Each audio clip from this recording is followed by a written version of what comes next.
I left school at 16 and got a job at a timber yard, and I was there for a year and then left, and trying to work out what I was doing. I was playing with cars, and my mum sent me to TAFE to do a panel beating course, pre-apprenticeship course, and I went there and I did a year there and learnt the basics of panel beating. My next employer then picked me up from there, and I got a job at a place called Kev's Customs, and I worked there for a year, and then he put me off because things didn't quite work out. And while I was off work for a year, and while out of work, I kept going to school every second week and worked at the timber yard every second week to get my money so I could keep going to school to get the trade. Eventually, Greg from Black Art Fabrication gave me a job, and I worked there and finished my apprenticeship there, kept going to school and all of those things, and stayed there for about 5 or 6 years, and then started on my own. And I've got a factory in Bayswater where I work out of, and I've been doing it ever since. You've got to try and work out what kind of,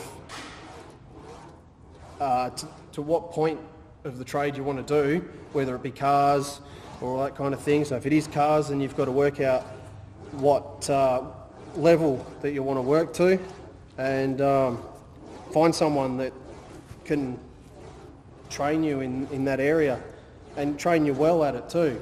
Hi, my name's Russell Gallagher. I'm the Chief Engineer for the FR-1 project.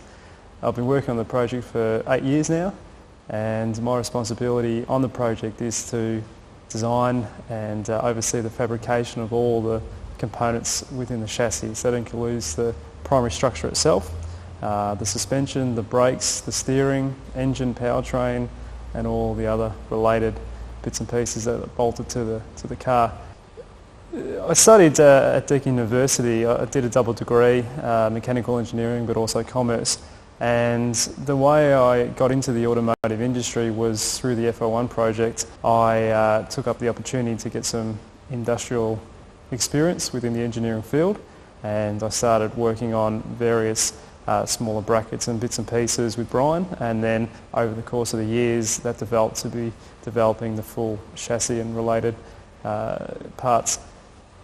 I've also worked at ProDrive Asia Pacific here in Melbourne, and I was involved with developing the brake systems and also helping out with wheels and tyres and suspension, but primarily brakes for the FPV range of cars. So that gave me a good base for developing chassis related systems, and that knowledge has been directly inputted into the development of our FR-1 chassis. If you want to get into the automotive industry, the best way to do it is to find a project like what we've got here with FR-1, or go to a workshop and just offer your services for free. So start off sweeping the floors and basic tasks, but then if you show you're keen and you show you've got some skill, the workshops and different groups will pick that up quite quickly, and you'll start to get more complex tasks and more important tasks. So you've got to start off with the basic stuff, we all do, but once you've got that under your belt, you can quickly move up.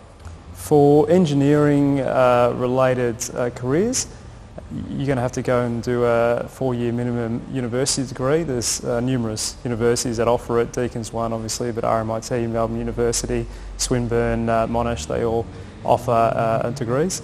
You can pick your stream that you want to go into, whether it be mechanical, aeronautical, civil, mechatronics, robotics. There's quite a few. So if you've got an interest in a particular area, say it's electronics and wiring looms and things like that, you may want to go into robotics or electrical engineering. But if, like me, you've got an interest with gears and mechanics and motion, then mechanical will be the way to go.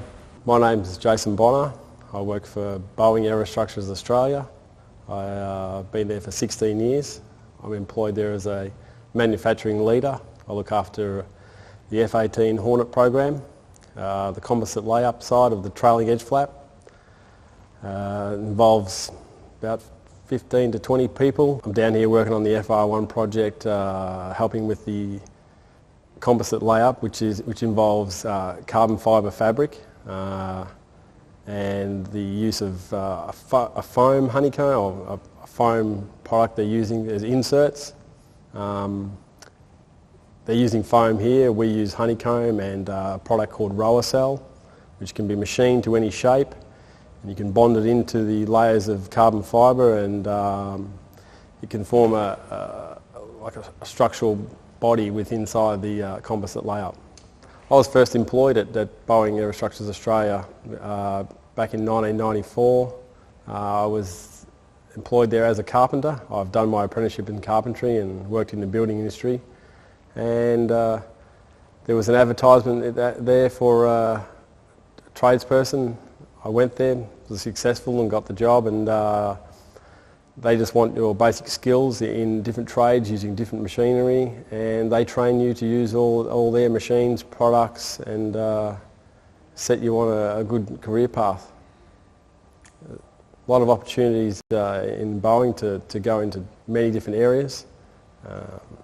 People ask me, what is my trade? And I say I'm a carpenter, and they say, what are you doing building aeroplanes? But there's many different trades that work there. People from all backgrounds all come together to put aircraft together, and the skills that you have can be utilised in many different ways. I was very good at artistic drawings, just on a one-plane bit of paper, and then I had a scholarship given to me when I left secondary school. But I think then, when you're a young teenager, whether you've got a three-dimensional aptitude. Yeah. I mean, everyone has an aptitude of three-dimensional items, but as a sculptor, as something you're going to invent, a shape on the surface. And with this instance, it's automotive design. And you just progress and you get better at it. That's right. Because you're showing the passion. I love to do it. You've got to do it. You've got to do it. The Bugatti Veyron was designed and built at Martin Volkers in Wolfsburg, and by some chance I was there at the right time. I got initiated to head the interior design for the Bugatti, first model, and the Bugatti Veyron exterior was it derived from a three-dimensional sketch and then went straight to a third scale model and into a full running one-to-one model within 1 month.